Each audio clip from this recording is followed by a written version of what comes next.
감사합니다. 오늘 우리에게 주신 하나님의 말씀은 요한복음 18장 12절에서 27절 말씀이 되시겠습니다. 우리 자리에서 일어나셔서 하나님 말씀 함께 받으시겠습니다.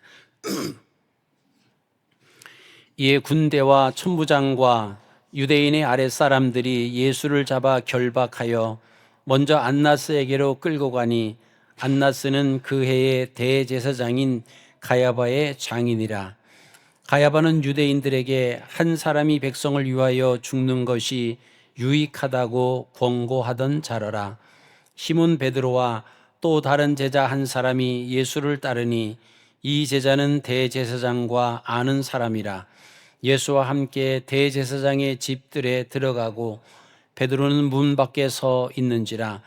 대제사장을 아는 그 다른 제자가 나가서 문 지키는 여자에게 말하여 베드로를 데리고 들어오니 문 지키는 여종이 베드로에게 말하되 너도 이 사람의 제자 중 하나가 아니냐 하니 그가 말하되 나는 아니라 하고 그때 추운 고로 종과 아랫사람들이 불을 피우고 서서 쬐니 베드로도 함께 서서 쬐더라. 대제사장이 예수에게 그의 제자들과 그의 교훈에 대하여 물으니 예수께서 대답하시되 내가 드러내놓고 세상에 말하였노라.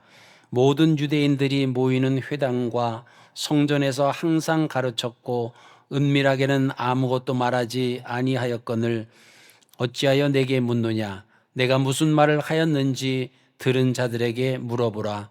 그들이 내가 하던 말을 아느니라.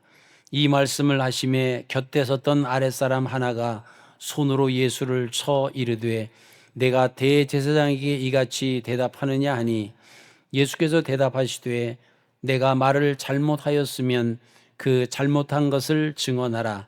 바른 말을 하였으면 내가 어찌하여 나를 치느냐 하시더라. 안나스가 예수를 결박한 그대로 대제사장 가야바에게 보내니라. 시몬 베드로가 서서 불을 쬐더니 사람들이 묻되 너도 그 제자 중 하나가 아니냐. 베드로가 부인하여 이르되 나는 아니라 하니 대제사장의 종 하나는 베드로에게 귀를 잘린 사람의 친척이라. 이르되 내가 그 사람과 함께 동산에 있는 것을 내가 보지 아니하였느냐. 이에 베드로가 또 부인하니 곧 닭이 울더라. 이것이 하나님의 말씀입니다. 아멘. 네, 자리에 앉아주시기 바랍니다. 여러분, 우리가 지난주에는 영광의 부활의 부활의 영광을 보았습니다. 죽음을 이기시고 절망을 뒤집으신 그 주님, 새 생명을 주신 주님을 선포했습니다. 근데 오늘 말씀은 그 영광 이전에 가장 어두웠던 밤으로 우리를 데려갑니다. 왜냐하면 우리가 부활을 믿는다라고 하지만 과연 그 믿음대로 살고 있는지 하나님께서 우리에게 묻고 계시기 때문입니다. 오늘 12절 말씀은 이렇게 시작합니다. 이에 군대와 천부장과 유대인의 아랫사람들이 예수를 잡아서 결박했습니다. 예수님이 결박 당하신 거죠. 묶여서 끌려가십니다. 겉으로 보면은 패배입니다. 그러나 이 장면은 패배가 아니라 의도된 순종입니다. 예수님은 잡히신 것이 아니라 스스로 묶이신 것이죠. 그 사람들이 왔을 때 예수님이 스스로 나가셔서 너희가 누구를 찾느냐 그러셨고 그들이 나사렛 예수를 찾는다라고 했을 때 내가 바로 그다 이렇게 말씀을 하신 것을 우리가 보게 됩니다. 그럼 예수님께서 왜 스스로 묶이셨을까요? 그것은 우리를 살리기 위하심인 줄로 믿습니다. 사람들은 예수님의 손을 묶을 수 있지만 진리는 묶을 수가 없습니다.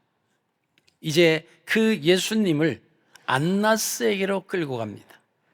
그 13절 말씀 보시니까 안나스는 그해 대제사장인 가야바의 장인이라. 이 안나스라고 하는 사람은 지금 대제사장이 아닙니다. 자기 사위가 대제사장인데 그 당시에 전직 대제사장이었어요. 근데 그 당시에 아주 실세였던 사람이 바로 안나스였습니다. 그리고 사내들인 공회를 좌지우지했던 그 막강한 힘을 가지고 있었던 사람이 바로 안나스였습니다. 이 안나스는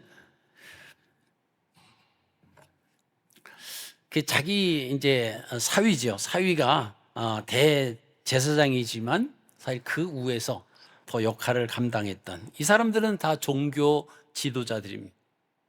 그러나 그들은 하나님에 대해서 관심이 있는 것이 아니라 자신들의 자리에 관심이 있었습니다. 겉으로는 신앙을 얘기하지만 실질적으로 속으로는 권력을 이야기합니다. 우린 여기서 분명한 것을 볼 수가 있습니다. 신앙의 모양이 진짜 신앙을 보장하지 않는다라고 하는 것입니다. 그래서 우리는 가끔씩 사람들이 말하는 거와 그 사람들의 겉으로 드러나는 그 모습 때문에 우리가 참 헷갈릴 때가 많이 있어요. 저렇게 신앙이 좋았던 사람이, 저렇게 믿음이 있던 사람이 그러면서 퀘스천 마크를 던질 때도 있다라고 하는 것입니다. 여러분, 이 상황에서 이제 베드로는 예수님을 따라갑니다. 성경은 이렇게 말합니다. 오늘 요한복음에는 이 단어가 없어요. 근데 마태복음, 누가복음, 또 그 마가복음에는 그 베드로가 예수님을 따라가는데 꼭 요 단어를 쓰는데 무슨 단어냐면 멀찍이 따라갔다라고 하는 단어가 있습니다. 자, 멀찍이, 이 단어는 베드로의 지금 상태가 어떤 상태냐라고 하는 것을 이야기해 주고 있습니다. 떠난 것이 아닙니다.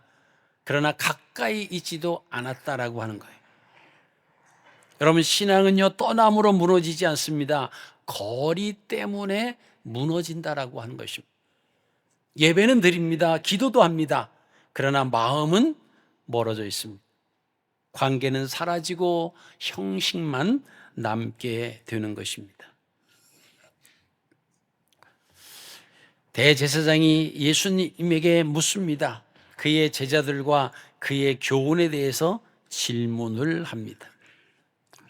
여러분, 안나스가 이 묻는 의도가 뭐냐 하면 이 예수님이 그동안 가르친 거가 율법에 어긋난 것이 무엇인가, 또는 신성 모독하는 요소가 과연 있는가라고 하는 것 때문에 지금 이제 묻는 거예요. 그러니까 사실 이것은 유대법에 따르면 피고에게 직접 어떤 그 자백을 먼저 고백하지 않습니다. 증인들을 세워서 그 증인을 통해서 죄를 입증해야 되는데, 지금 이제 안나스는 증인 없이 예수님을 직접 신문하죠. 그래서 예수님이 그 말을 해서 그 자백을 통해서 이제 죄를 입증시키려고 하는, 어떻게 보면 자기들이 지금 율법을 지키고 있는 그 유대법에도 지금 어긋난 그 일을 하고요. 사실은 유대법에 의하면 모든 재판은 해가 뜬 가운데 해야 됩니다. 그러니까 예수님이 밤에 잡히셨고 밤새도록 끌려다니면서 신문을 받으시고 이런 모든 과정이 사실은 법에 어긋나는 거예요. 그럼 그들이 몰랐을까요? 알면서도 자기들이 이렇게 하면 안 된다라고 법을 어기면서까지도 그들이 이 자행했던 것은 뭡니까? 이미 다 결정져 놓은 거예요. 결론은 결정져 놓고 거기에 이제 끼워 맞추기 식으로 하려고 했던 것입니다. 그럴 때 예수님이 이렇게 대답을 하십니다. 나는 드러내놓고 말했다. 내가 회당에서 또는 성전에서 내가 많은 사람들 앞에서 이야기했기 때문에 내가 무슨 말을 전한 것은 나에게 묻지 말고 내 말을 들은 그 사람들, 나는 숨겨서 은밀하게 말한 것이 하나도 없으니까 그 사람들에게 대해서 말해봐라, 물어봐라, 이렇게 얘기를 합니다. 그래서 진리는 숨겨진 것이 없다라고 하는 겁니다. 항상 빛 가운데, 항상 많은 그 밝은 가운데, 그 가운데 내가 증거했다라고 하시는 겁니다. 여러분, 문제는 진리가 없는 것이 아니라 그 진리를 받아들이려고 하지 않는 거예요. 예수님이 말씀하신 것, 그것이 옳으냐 그르냐 이것을 지금 평가하려고 하기보다는 어떻게든지 죄라고 하는 그 프레임에 씌워서 예수를 처단하려고 하는 그들의 모습을 우리가 보시게 됩니다. 사람들은 질문하지만 답을 듣기 위해서가 아닙니다. 이미 결론을 정해놓고 질문하는 겁니다. 여러분, 어쩌면 우리도 이럴 때가 있지 않습니까? 이미 우리는 알고 있어요. 무엇을 알고 있습니까? 우리의 삶 가운데서 무엇을 내려놓아야 하는지, 또 무엇을 회개해야 하는지, 또 어떻게 살아야 하는지 우리는 이미 알고 있습니다. 그런데 변하지 않아요. 이유가 뭡니까? 그것은 바꾸고 싶지 않기 때문에 그렇다라고 하는 것입니다. 자, 예수님께서 그렇게 대답을 하시니까 그 아랫사람 중에, 대제사장의 아랫사람 중에 한 사람이 예수님에게 와서 손바닥으로, 그저 손으로 예수님을 칩니다. 그래서 내가 대제사장에게 이같이 대답하느냐, 그렇게 말하죠. 그러니까 23절에 뭐라고 말씀하십니까? 예수님께서 내가 말을 잘못한 것이 있으면 그 잘못한 것을 증언해라. 그런데 내가 바른 말을 하였으면 내가 어찌하여 왜 나를 때리느냐, 이 말을 하시죠. 여러분, 예수님께 진리를 말씀하셨는데 그 진리의 결과는 뭡니까? 뺨을 맞는 것입니다. 여러분, 이처럼 진리라고 하는 것은 우리를 깨트립니다. 그래서 사람들은 진리를 거부하는 거예요. 심지어 공격까지 합니다. 그래서 우리가 이 땅에 살면서 하나님의 말씀대로 진리 가운데 살려고 할 때 우리에게 어려움이 오고 힘든 과정이 오는 것은 사실은 성경에 보면 당연한 겁니다. 왜? 사람들은 진리를 싫어해요. 진리를 거부하고 진리를 공격하고, 그렇기 때문에 당연히 우리가 그런 복음 때문에 받는 어려움, 복음 때문에 받는 고난은 우리에게 정해져 있는 수순일지도 모릅니다. 여러분, 그런데 베드로는 지금 어디 있습니까? 베드로는 불 앞에 앉아 있습니다. 편안함이 만든 그 자리죠. 추위를 피하려고 어떻게 보면 그 선택은 자연스러운 선택일 수가 있습니다. 그러나 그 불은 베드로를 주님에게서 더 멀어지게 하는 요소였습니다. 몸은 따뜻해졌지만 영혼은 식어져 갔다라고 하는 것이죠. 이제 베드로가 예수님을 부인하기 시작합니다. 여러분, 베드로가 왜 예수님을 부인했을까요? 예수님이 잡히시기 전까지만 해도 그 제자들 사이에서는 누가 더 예수님과 가까이 있겠냐, 누가 더 예수님과 함께 있어서 하나는 좌편 하나는 우편, 하여간 어떤 보직을 맡을 수 있을까라고 하는 어떤 그런 경쟁 의식 속에 사실은 있었습니다. 근데 지금 베드로는 예수님을 모른다라고 부인을 합니다. 그 문을 지키는 여종이 베드로에게 오늘 17절 말씀 보면 그렇게 말합니다. 너도 이 사람의 제자 중 하나가 아니냐? 베드로가 뭐라고 대답합니까? 나는 아니라.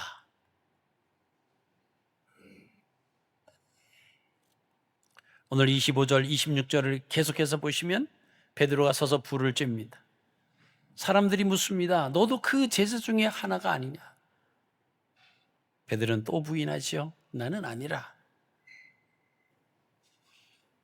자, 이제 26절 말씀을 보시면 대제사장의 종 한 명이 예수님을 체포하러 왔을 때 베드로가 검을 들어서 그 종의 귀를 자른 적이 있잖아요. 조금 전에.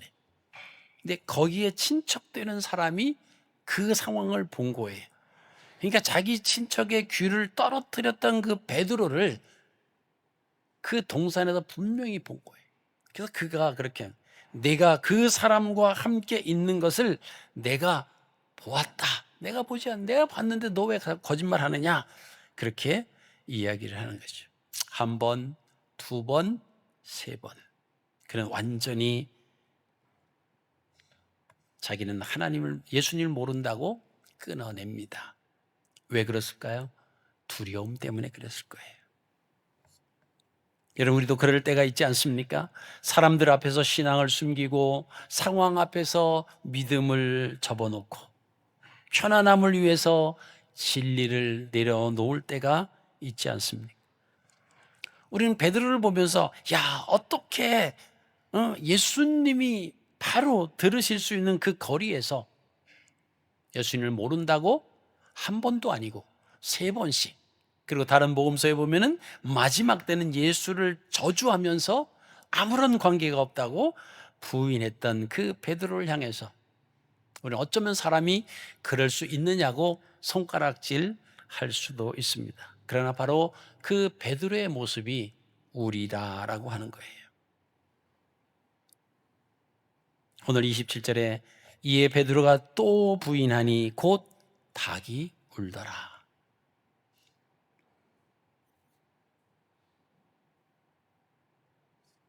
닭이 울었을 때 베드로 완전히 무너지죠.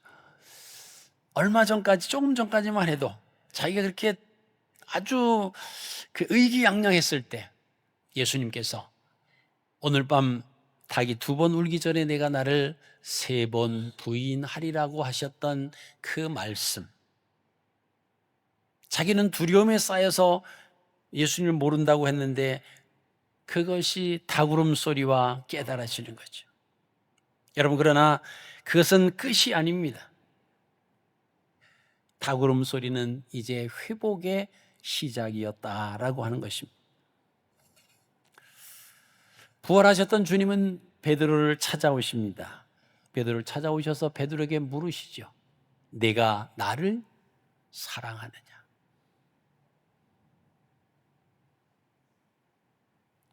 주님의 시선은 정죄가 아니라 회복입니다. 사랑하는 성도 여러분, 오늘 본문 말씀 보시면 세 부류의 사람이 등장을 합니다. 끝까지 서 계신 예수 그리스도, 그리고 진리를 거부하는 종교 지도자들, 그리고 예수 그리스도, 그 진리를 부인하는 베드로, 그리고 오늘 우리 자신이 그 자리에 서 있습니다. 여러분, 부활은 단순한 사건이 아닙니다. 삶의 방향을 바꾸는 선언입니다. 이제 하나님이 우리에게 묻습니다. 너는 어디에 서 있느냐?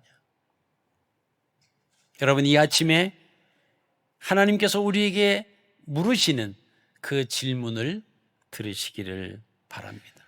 우리가 불 앞에 앉아 있습니까? 편안함 속에 있습니까? 세상과 함께 있습니까? 아니면 주님 곁에 계십니까? 진리 위에 서 계십니까? 십자가의 길 위에 서 계십니까? 나는 지금 주님 곁에 서 있는가? 아니면 따뜻한 나의 몸을 녹여주는 그 불 앞에 앉아 있는가라고 하는 것입니다. 주님은 우리를 포기하지 않으십니다. 예수님과 멀어졌던 그 베드로를 주님은 다시 부르시듯이 오늘 저와 여러분들을 부르고 계십니다. 이제 멀찍이 서 있지 마십시오. 이제 주님 가까이 돌아오십시오. 주님 곁에 서는 사람, 그 사람이 부활의 신앙을 사는 사람입니다. 주님 곁에 선 사람은 완벽한 사람이 아닙니다. 때로는 실패하고 때로는 예수님을 부인하고 그랬던 사람이지만 주님 앞에 설 수 있는 사람은 끝까지 주님을 향해서 돌아오는 사람입니다.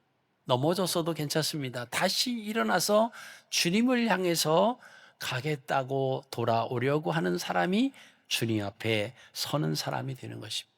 실패해도 예수님을 그 면전에서 예수님을 부인했다라고 할지라도 예수님은 그것을 탓하지 않습니다. 다시 회복시켜 주십니다.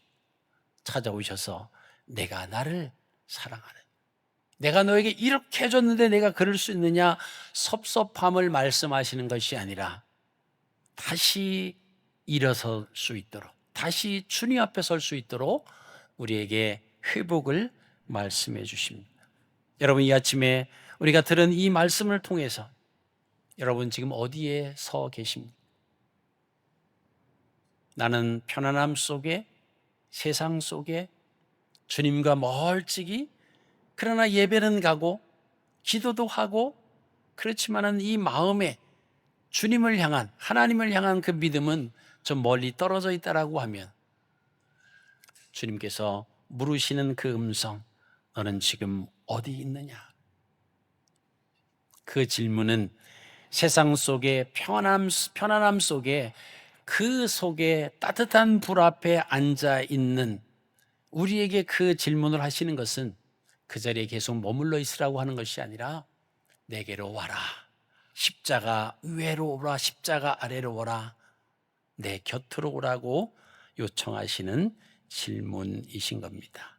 이제 여러분, 주님 앞에 돌아오셔서 부활의 신앙으로 살아가는 저와 여러분들의 삶이 되시기를 주님의 이름으로 축복합니다. 우리 자리에서 일어나셔서 우리 함께 기도하는 시간을 갖겠습니다. 하나님, 식어버린 신앙에 멀찍이 떨어졌던 그 거리 회복하여 주시옵소서. 우리의 그 멀어졌던 거리가 회복되기 위해서 함께 기도했으면 좋겠습니다. 주님, 우리가 바쁘다는 이유로 기도도 미루고 말씀도 미루고 주님과 시간을 미뤘던 것을 고백합니다.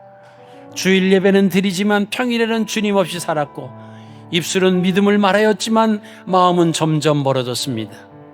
주님, 다시 기도의 자리를 회복하게 하소서. 말씀 앞에 앉는 시간을 회복하게 하여 주시옵소서. 주님과 함께 하루를 살아가게 하여 주시옵소서. 우리 다시금 식어져 버린 우리 신앙이 회복되기 위해서 기도하십시다. 그리고 미루고 있는 순종의 영역을 내려놓도록 기도하십시다. 용서해야 할 사람, 정리해야 할 죄, 내려놓아야 할 욕심, 돌아가야 할 자리, 우리는 계속 미루고 있지 않습니까? 주님, 이 시간 더 이상 미루지 않게 하여 주시옵소서. 관계 속에 미움과 상처를 내려놓게 하시고 숨겨진 죄와 습관을 끊어내게 하여 주시옵소서. 말씀을 듣고도 지나가지 않게 하시고 즉시 순종하는 믿음을 허락하여 주시옵소서 하고 우리 다 같이 이 두 가지 기도 제목 놓고 기도하며 나가겠습니다. 기도하시겠습니다. 살아계신 아버지 하나님, 감사합니다.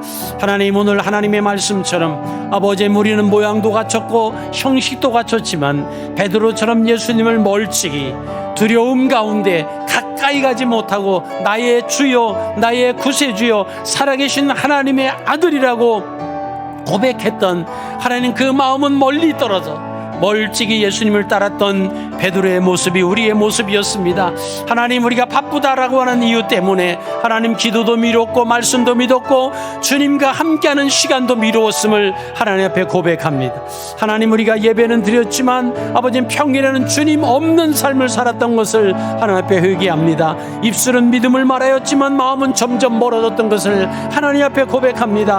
하나님, 다시금 기도의 자리를 회복시켜 주시옵소서. 말씀 앞에 앉는 시간이 회복되게 하여 주시옵소서. 주님과 함께하는 하루하루가 되게 하여 주시옵소서. 하나님, 우리가 순종을 계속적으로 미뤘던 것을 하나님 이제 다시 한번 내려놓기를 원합니다. 용서해야 할 사람, 정리해야 할 죄, 내려놓아야 할 모든 욕심, 돌아가야 할 자리에 알고 있었지만은 하나님 계속 미뤄왔습니다. 하나님, 더 이상 미루지 않게 하여 주시옵소서. 이제는 하나님 말씀 가운데 아버지, 우리가 정리할 것을 정리하게 하시고 그 말씀 앞에 순종하며 나가는 하나님의 자녀 되게 하여 주시옵소서. 하나님, 그래서 그 말씀 앞에 살아가는 아버지, 우리 한 사람 한 사람이 될 수 있도록 인도하여 주시옵소서. 지금 하나님께서 너는 지금 어디에 있느냐라고 하는 그 질문 앞에 하나님, 내가 여기 있습니다. 말씀 앞에 있습니다. 기도 중에 있습니다. 십자가 아래에 있습니다. 부활의 신앙으로 살아가기 위해서 여기 있습니다. 고백하는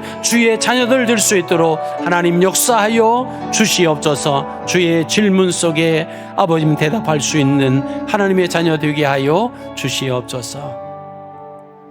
하나님 감사합니다. 우리를 위해서 십자가에 못 박혀 돌아가시고 사흘 만에 사망 권세 무덤 깨뜨리고 부활하신 그 예수 그리스도. 우리는 부활을 말하지만 하나님의 놀라운 능력을 이야기하지만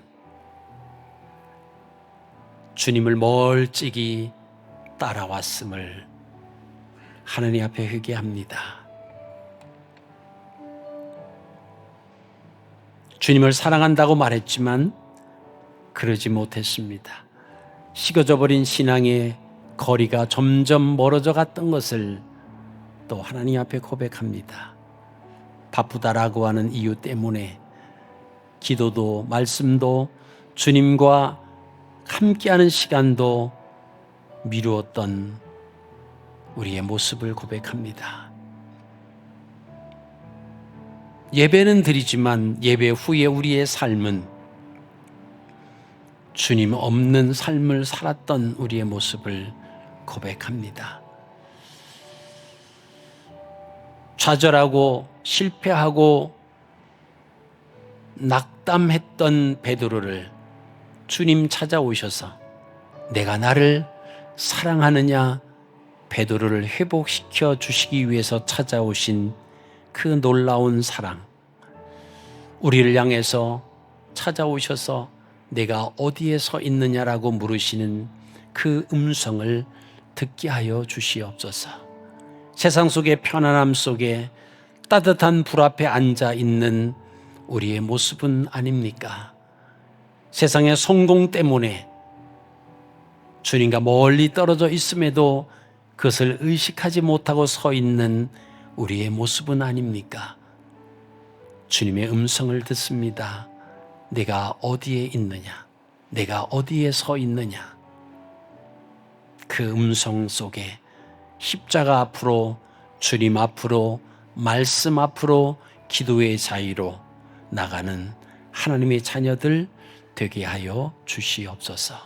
가정에서, 직장에서, 세상 속에서 주님 곁에 주님과 함께 살아가는 주의 백성 되게 하여 주시옵소서. 오늘도 정성으로 준비한 예물 구별하여 하나님 전에 올려드리는 손길들 하나님 기억하여 주시옵소서.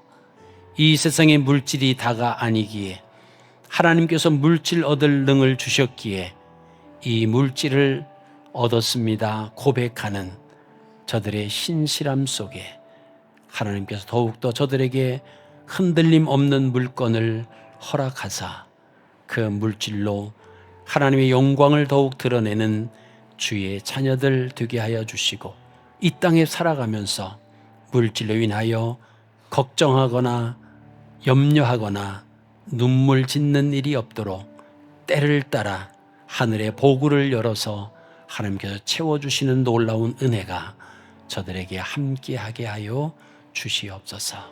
이제는 우리 주 예수 그리스도의 은혜와 하나님 아버지의 무한하신 사랑하심과 성령님의 감동, 감화, 역사, 교통, 위로하심이 이 아침 주님 전에 나와서 내가 지금 어디 있느냐,